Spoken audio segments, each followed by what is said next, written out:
renowned Republican of his generation. He's been 48 years a Republican, I understand. Ruairí, good evening and welcome to the programme. Good Margaret, thank you indeed, Eamon. Can I ask you, first of all, about your impressions of the moment in time we're living through with the prospect of a historic settlement in many people's view, and at the same time the fear that it may all collapse and dissolve. What's your view of it at the moment?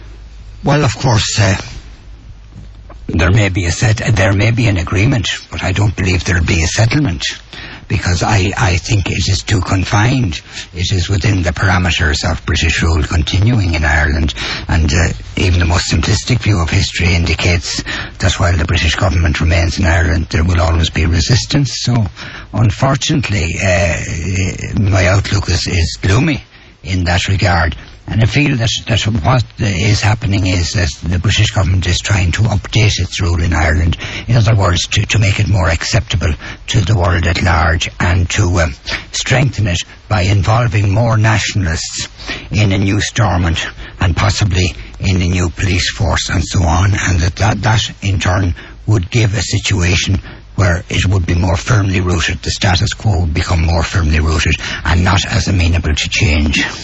And if you see a fault line at the moment, over these next 12 or 36 hours, well, 30 hours I think there is to this deadline expiring, what is the fault line, do you think, Ruairí, at the moment, that will bring it down if it comes down? Yes, well, I think the question, it all hangs on the strand 2. That is the cross-border bodies and their powers. And I feel that if the unionist view prevails, and they're pretty intransigent about it, I mean, their whole background has been not an inch, and what we have we hold. So that would turn off northern nationalists, and it's the referendum within the north which will count, as Moram tells us. The referendum in the south, if you like, is only an extra frills, possibly to amend Articles 2 and 3 and endorse the settlement and that type of thing, but the essential decision will be taken north of the border, and of course that's an artificial area carved out to give a unionist majority, which is decreasing as the years pass. But will probably never decrease to the point, not in the foreseeable future, where there'll be consent given by that in that jurisdiction. Well, it is unlikely, and in fact I have a quote here from someone that I oftentimes don't agree with, Mr. Austin Curry, who was involved in the Sunningdale power sharing executive, and he warned, this is a report from the Irish Times, against the rabbit theory of politics in the north, which put forward the view that a solution would emerge because one side would eventually outbreed the other. And it says, in quotes, "It is an extremely dangerous concept, and a greater recipe for instability and continuing trouble could not be imagined."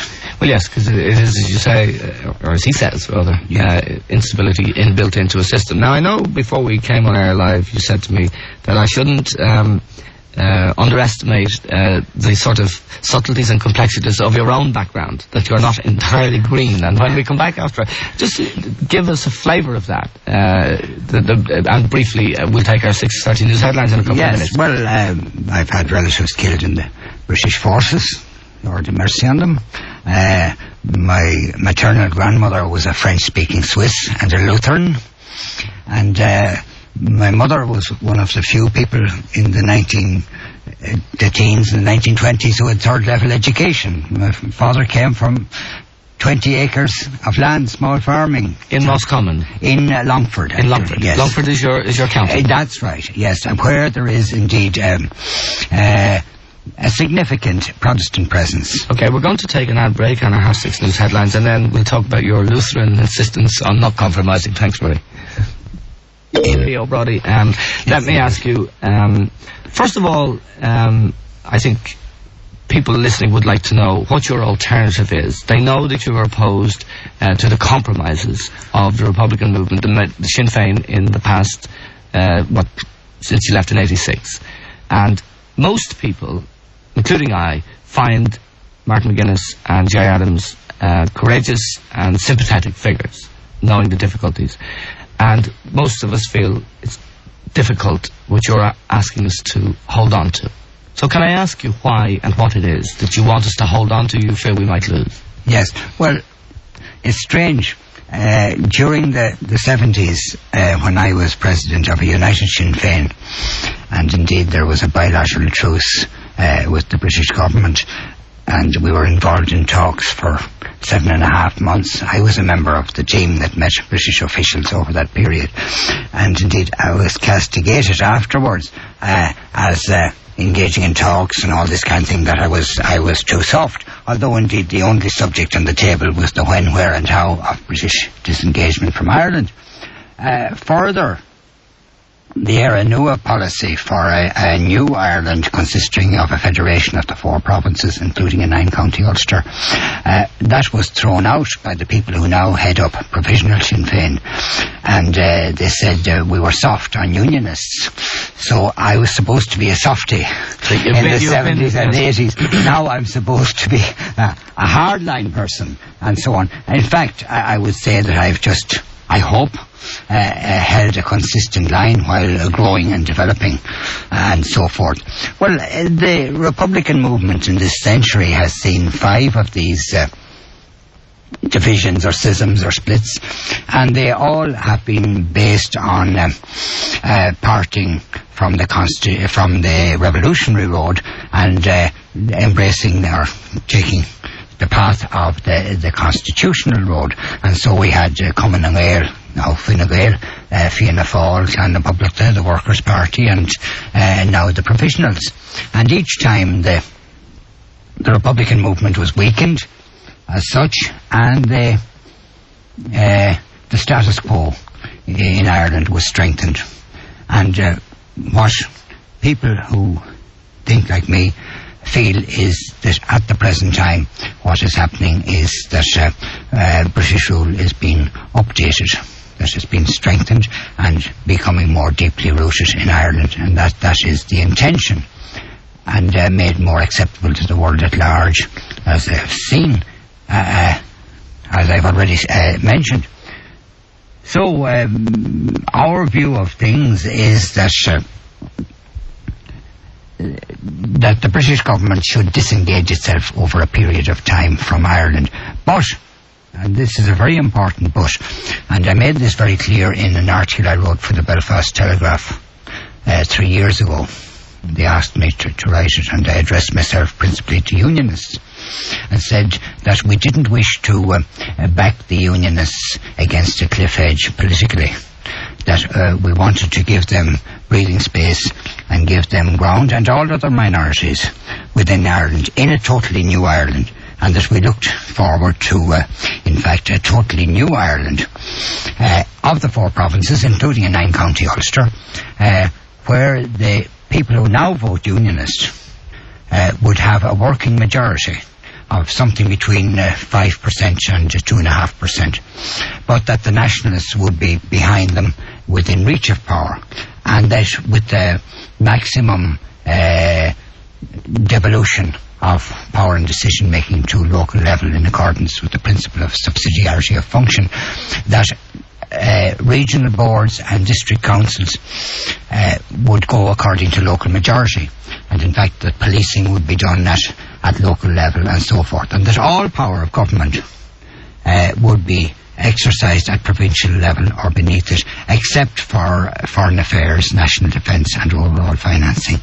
And indeed Irish O'Hanlon, who writes in the Sunday Independent, indeed, like your good self, she mentioned this in an article in the last 6 months, and she said, well, there's something in this and it just might work because it offers self-government to everyone within this entirely new situation. So the only thing that we are hardline about is the British government's presence. Other than that, whatever the people of Ireland decide, that's fine by us, and we would say the way to get there is to an All-Ireland Constituent Assembly, which was the instrument used in South Africa. Now, you've given your whole life, Ruairí, to this ideal, and it is a giving of a life, because you were a teacher and you were stopped from teaching because of your republicanism twice, and you don't get flowers or £20 notes thrown at you where you've been for the last 48 years. And so your sincerity is not in question. What I do want to ask you about is your view of the present leadership of Sinn Féin, Gerry Adams, Martin McGuinness, and that Mitchell McLaughlin, Jerry Kelly, and people like that. Their sincerity, I don't doubt. Tell me what your view of them is now. Is it that they are in error? Is it that they have... What is it? Is it exactly? I wouldn't question their sincerity at all. Indeed, you might as well ask me what do I think of Michael Collins or De Valera.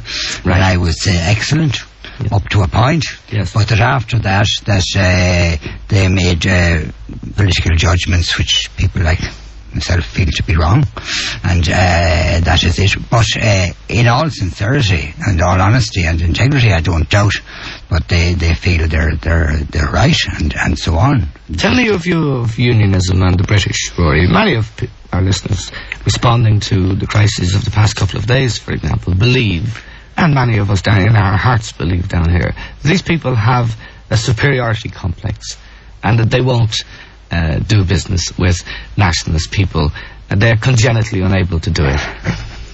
Well, first of all... I mean, many moderate people like myself, well-known moderate, as you know, Rory, believe that in our hearts. Yes, indeed. Well, I would say with regard, first of all, let's talk about England and the English people. And I would say that we have no quarrel, whatever, with the ordinary English people. And indeed, on a personal level, people that I mix with all the time get on very well with English people. And every survey and opinion poll that's taken in England, the ordinary English people say we should get out of there. And that's that. But the English establishment, the ruling class, they're a different matter, and they have a psychological approach to this end of empire situation and so on. They're not getting out of the Falklands, and they're not getting out of Gibraltar and so on. And further, I think they fear a type of domino theory. They used to say in the 1920s, if we lose Ireland, we lose the empire.